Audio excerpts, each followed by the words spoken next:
अस्सलाम वालेकुम students, I am Soban and you are watching M&P study. तो स्टूडेंट्स, आज की इस वीडियो के अंदर हम फिज़िक्स को डिस्कस करेंगे।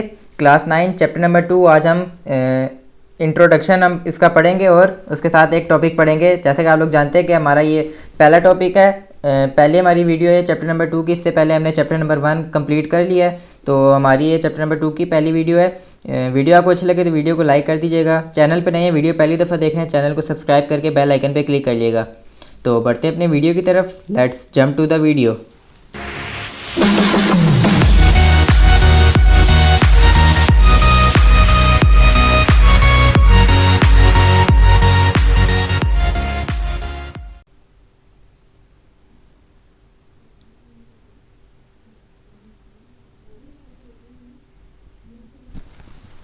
स्टूडेंट्स, जैसे कि आप लोग जानते हैं कि फ़िज़िक्स जो हमारा सब्जेक्ट है वो साइंस से निकले, साइंस की एक ब्रांच है। इसी तरह हमने आप लोगों को याद होगा कि चैप्टर नंबर 1 में ब्रांचेस पढ़ी थी फ़िज़िक्स की, जिसमें पहली हमारे पास जो ब्रांच थी वो थी मैकेनिक्स। तो फिज़िक्स से आगे हमारे पास मैकेनिक्स ब्रांच है फ़िज़िक्स की, फ़िज़िक्स से हमारे पास मैकेनिक्स बनती है। अब मैकेनिक्स भी आगे हमारे पास फर्दर आपकी बुक के हिसाब से 2 टाइप्स में डिवाइड की गई है। एक आ जाती है हमारे पास काइनेमेटिक्स एंड एक आ जाती है हमारे पास डायनामिक्स।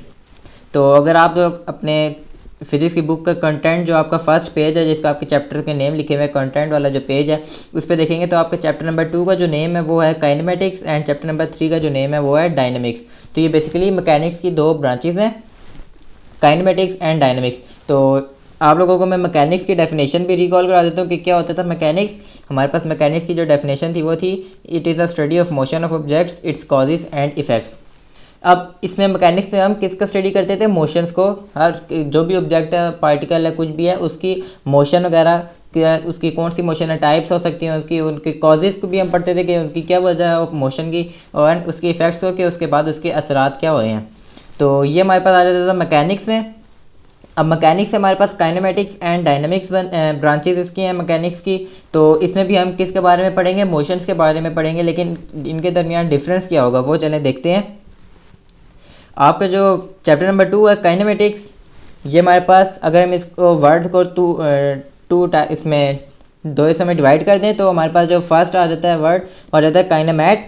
काइनेमैट जो हमारा ग्रीक वर्ड है जिसका मतलब होता है मोशन, ठीक हो गया काइनेमैट। और हमारे पास बाकी रह गया ICS, ये हमारे पास होता है लैटिन वर्ड और इसका मतलब होता है द स्टडी ऑफ, ठीक हो गया। काइनेमैट का मतलब होता है मोशन, जो कि हमारे पास कौन सा वर्ड है? ग्रीक वर्ड है।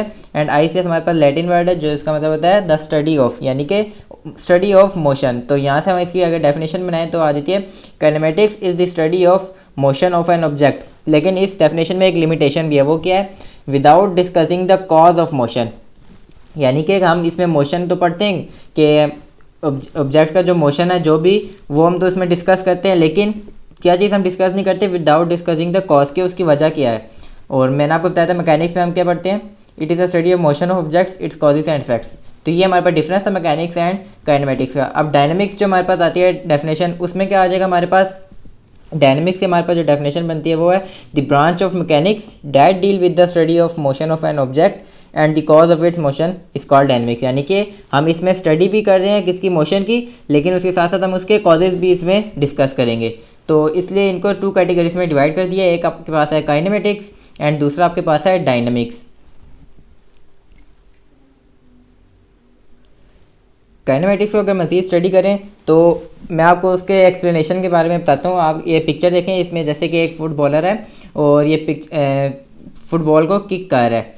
तो अब आप तो जैसे सोच रहे होंगे कि काइनेमेटिक्स एंड डायनामिक्स तो ये बहुत छोटी छोटी सी ब्रांचेज हो जाएंगी, लेकिन ये बहुत छोटी छोटी नहीं है, बहुत वास्ट ब्रांच हो जाती है अगर हम इसको एक ही ब्रांच बना लेते हैं। इसलिए हमने इसको 2 अलग कैटेगरीज में डिवाइड कर दिया है। इसका मैं आपको मज़ीद एक्सप्लेनेशन देता हूँ काइनेमेटिक्स कि हमें क्या क्या हमें बता सकता है काइनेमेटिक्स एंड क्या क्या हमें नहीं बता सकता। तो अगर हम इस पिक्चर को देखें, इसमें आ जाता है हमारे पास एक फुटबॉलर है, ये फुटबॉल को किक कर रहा है। अब हम इसमें क्या क्या डिस्कस कर सकते हैं? ये हमारे पास मोशन है। आपको पता है कि कोई भी चीज़ क्या नाम है हरकत में हो उसको हम मोशन कहते हैं। तो ये इसने फुटबॉलर ने फुटबॉल को किक किया, तो ये देखें अब ये हवा में आपको नज़र आ रही है। अब इसमें हम क्या क्या डिस्कस करेंगे काइनेमेटिक्स में कि ये बॉल जो हमारे पास वो किस डायरेक्शन में जाएगी, बॉल हमारे पास किस डायरेक्शन में जाएगी और इसकी स्पीड क्या हो सकती है, what is the speed of the ball. ऐसी हम चीज़ें जो हैं जिसमें हमें कॉजेस हमें ना मिल रही हों, सिर्फ हमें इसका इम्पैक्ट वगैरह मिल रहा हो, वो उसमें हम किस में डिस्कस करते हैं, काइनेमेटिक्स में। तो किस तरह की चीज़ें हैं, इन विच डायरेक्शन ये ट्रैवल के, ये कौन सी डायरेक्शन में जा सकती है, what is the speed of ball के, स्पीड इसकी क्या हो सकती है। या फिर अगर न्यूमेरिकल स्टेटमेंट टाइप हम देखें तो इस तरह के क्वेश्चंस भी आपसे पूछे जा सकते हैं। ये हमारे पास काइनेमेटिक्स से रिलेट करते हैं कि अगर हमारे पास स्पीड है 50 मीटर पर सेकेंड तो इसका डिस्टेंस कितना होगा 20 सेकेंड्स के बाद। इस तरह के जो हमारे पास क्वेश्चन होते हैं वो हम काइनेमेटिक्स की मदद से सॉल्व करते हैं। और अगर इस तरह के भी क्वेश्चन हो, how many time it take to reach 200 meter when it speed is 20 meter per second.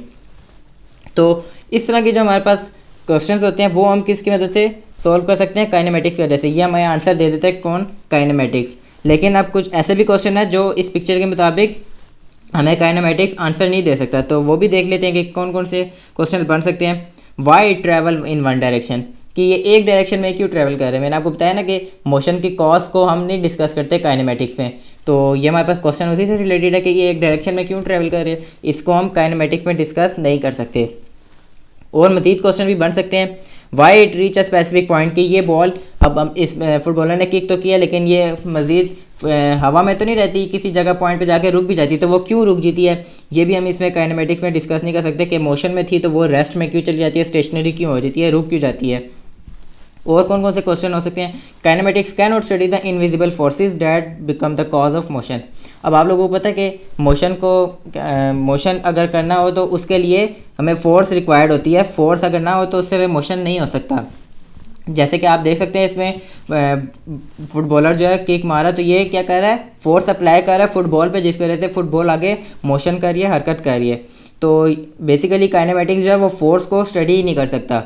तो इस वजह से जो मेन हमारा कॉज है मोशन का वो तो फोर्स है, लेकिन काइनेमेटिक्स फोर्स को स्टडी नहीं कर सकता, तो इस वजह से काइनेमेटिक्स मोशन की कॉजेज़ को स्टडी नहीं कर सकता।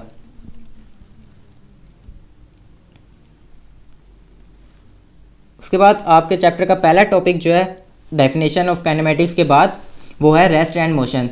तो पहले हम इनकी डेफिनेशंस देख लेते हैं। रेस्ट जो होता है वो होता है हमारे पास, a body is said to be at rest if it does not change its position with respect to its surrounding, with respect to its surrounding. ये हमारे पास वर्ड बहुत इंपॉर्टेंट है, वो मैं आपको बताता हूँ कि क्यों इंपॉर्टेंट है। क्या कह रहे हैं कि body said to be at rest, अब बॉडी, कोई भी बॉडी होगी वो रेस्ट पे उस वक्त होगी कि अगर वो अपनी पोजीशन चेंज ना करे, ठीक हो गया, स्टेशनरी हो, रुकी हुई हो, उसको हम कह देंगे रेस्ट है। एंड मोशन क्या होगा हमारे पास, इसके बिल्कुल ऑपोजिट डेफिनेशन हमारे पास आ जाएगी मोशन की, a body said to be in motion if it changes it position with respect to its surrounding, के बॉडी जो है मोशन में उस वक्त होगी जिस वक्त वो अपनी पोजीशन चेंज करे। तो किस हिसाब से चेंज करे, with respect to its surrounding, उसके सराउंडिंग के हिसाब से। अब सराउंडिंग क्या होता है, उसके इर्द गिर्द का एरिया। अगर कोई बंदा मोशन कर रहा है बेडरूम में जैसे कि, तो उसके इर्द गिर्द कौन कौन सी चीज़ें होंगी, कौन कौन सी टेबल्स हो सकती हैं, फर्नीचर वगैरह। इस तरह का अगर कोई प्ले ग्राउंड है जैसे, उसमें ऑडियंस वगैरह हो सकते हैं, ग्रास हो सकते हैं, विकेट्स वगैरह हो सकते हैं। तो इस तरह हमारे पास वो होती है सराउंडिंग्स। तो जो भी हमारे पास बॉडी है उसकी सराउंडिंग में जो जो सी चीज़ें होंगी वो उसकी सराउंडिंग कहलाई जाएगी। तो उस सराउंडिंग के लिहाज से उसका अगर वो पोजीशन अपनी चेंज करे तो उसको कहेंगे कि वो मोशन में है, एंड अगर वो पोजीशन चेंज ना करे, स्टेशनरी हो, रुकी हुई हो, तो उसको हम कहेंगे रेस्ट में है। फॉर एग्जांपल हमारे पास आप देखें ये पिक्चर है, इसमें आपको कुछ बंदे नज़र आ रहे होंगे जो कि हमारे पास बॉडी की शक्ल दे रहे हैं और बस आपको नज़र आ रही है। अब इसके एग्जांपल हम इससे कैसे रिलेट कर सकते हैं रेस्ट एंड मोशन से। मैंने आपको बताया था कि with respect to its surrounding हमारे पास इस डेफिनेशन में सबसे इंपॉर्टेंट चीज़ है। वो क्यों चीज़ है वो चले मैं आपको बताता हूँ।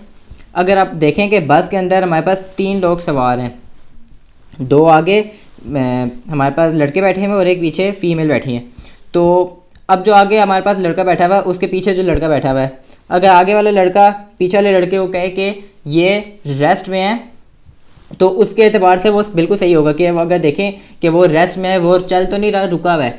तो इस बंदे के रिस्पेक्ट से, जिसको हम रेफरेंस पॉइंट भी कहते हैं, दूसरा वर्ड जो हमारा होगा विद रिस्पेक्ट टू का रेफरेंस पॉइंट, के जो येलो टी शर्ट वाला लड़का है इसके रेफरेंस पॉइंट से जो रेड टी शर्ट वाला लड़का है ये रेस्ट पे है, तो वो बिल्कुल ठीक बात है। लेकिन अगर ये जो बाहर है बंदा जो भाग रहा है बस के पीछे, इसके एतबार से देखा जाए वो कहता है कि नहीं, ये जो रेड शर्ट वाला बंदा है ये मोशन में है, तो उसके रेफरेंस पॉइंट ऑफ व्यू से ये बंदा मोशन में है। वो क्यों मोशन में? क्योंकि बस में है और बस मोशन कर रही है, बस जो है मोशन में है, तो उस वजह से जो बंदा भी है वो भी मोशन में। और वही बंदा नहीं बल्कि वो जो बाहर बंदा जो खड़ा हुआ है बस से बाहर, वो उसके मुताबिक जितने भी अंदर बंदे बैठे हैं वो तमाम के तमाम मोशन में है। तो ये हमारे पास बहुत इंपॉर्टेंट चीज़ है सराउंडिंग, के कोई भी चीज़ सराउंडिंग के अतबार से रेस्ट में है या मोशन में है, वो हमारे लिए बताना। सराउंडिंग हमारे लिए उसमें बहुत इंपॉर्टेंट है कि कोई भी ऑब्जेक्ट रेस्ट में है और मोशन में है। अब जो अंदर बंदे बैठे हैं उनके एतबार से जो बाहर बंदा है, अगर ये खड़ा हुआ है बिल्कुल स्टिल, तो वो तो स्टिल खड़ा हुआ है, उस जो बंदा खड़ा हुआ है उसके अपने रेफरेंस है तो वो रेस्ट पे है। लेकिन जो अगर बस में बंदे बैठे हुए हैं वो देखेंगे उसके पास से जब बस गुजरेगी तो वो उनकी विंडो से अगर देखेंगे तो लेफ़्ट साइड पे बंदा बैकवर्ड बंदा चला जाएगा। कि अगर आप बस में किसी ट्रैवल कर रहे होते हैं तो अगर आप बस काफ़ी स्पीड में चल रही हो तो आप देखते हैं कि विंडो से बाहर देखते हैं हर चीज़ बैकवर्ड बार बार तेज़ी तेज़ी से जा रही होती है। तो हमारे एतबार से, हमारे रेफरेंस से तो फिर वो तमाम की तमाम चीज़ें मोशन में, और ये बिल्कुल सही बात है कि वो तमाम की तमाम चीज़ें हमारे रेफरेंस से मोशन में। लेकिन अगर हम अर्थ के ग्राउंड से देखें तो वो हमारे पास चीज़ें रेस्ट में होती हैं। इसी तरह जो अंदर बस में बंदे बैठे हैं और बाहर वाला बंदा अगर स्टिल खड़ा हो तो वो कहेंगे कि वो मोशन में है, लेकिन जो बंदा अगर स्टिल खड़ा हुआ है उसके रेफरेंस से वो रेस्ट पे है। तो ये हमारे पास रेफरेंस जो है सराउंडिंग है वो हमारे लिए बहुत इंपॉर्टेंट होती है प्रिडिक्ट करने के लिए कि although the body is in rest और इन मोशन।